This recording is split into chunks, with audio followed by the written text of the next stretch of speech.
vous à moi, qui peut faire réellement une journée entière, 24 heures sur 24 heures, sans passer à son copain? Ou sans passer à son fiancé ou à sa fiancée? Ou sans penser à son copain ou à sa copine? De vous à moi, il n'y a pas cet homme qui est né. Même moi qui suis devant vous. Non, il n'y en a pas. Il faut... Il n'y a pas cette personne. Tout le monde.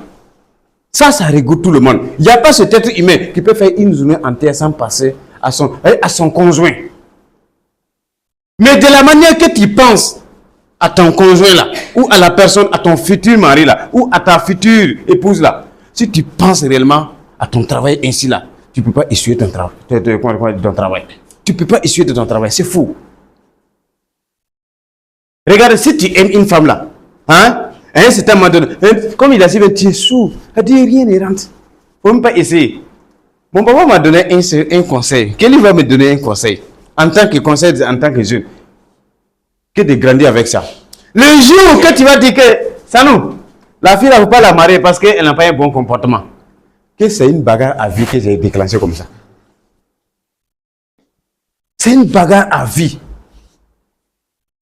Même si Sanou arrive à marier la fille là, il me voit autrement.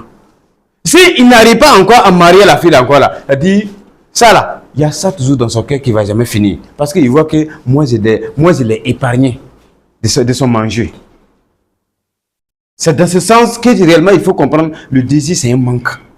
Et ça, elle dit, et il n'y a pas cette personne qui a tout. Nous tous, nous manquons toujours de quelque chose. C'est ça qu'on appelle le désir. Quel que soit ton statut, quel que soit ton niveau, il y a quelque chose qui te manque toujours. Et c'est ce que tu veux gagner. C'est ça qui est le désir. Et ça n'a pas de niveau. Même si tu atteins ce que tu veux là, elle dit, il y a un autre désir qui naît en même temps. Donc c'est un processus. Donc si tu désires d'obtenir la chose, pense à la chose. Et tu agis en fonction de gagner la chose. Mais toi tu désires gagner quelque chose, mais en étant assis. Ah, c'est pas chose. Comment on appelle ça? C'est pas évident.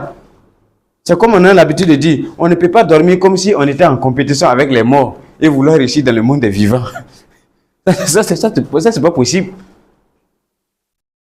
Dormir comme si toi tu te compétis avec les morts et toi vouloir réussir dans le monde des vivants, c'est pas possible. Donc, je pense que le message du manager est très bien passé, que chacun se met dans ce lot, chacun se met dans sa danse. Si tu désires obtenir quelque chose là, hein, la personne même qui veut te parler là, si tu sais, tu vois qu'il n'a pas le même sens de désir comme toi là, elle dit, il faut l'épargner. Et puis tu continues.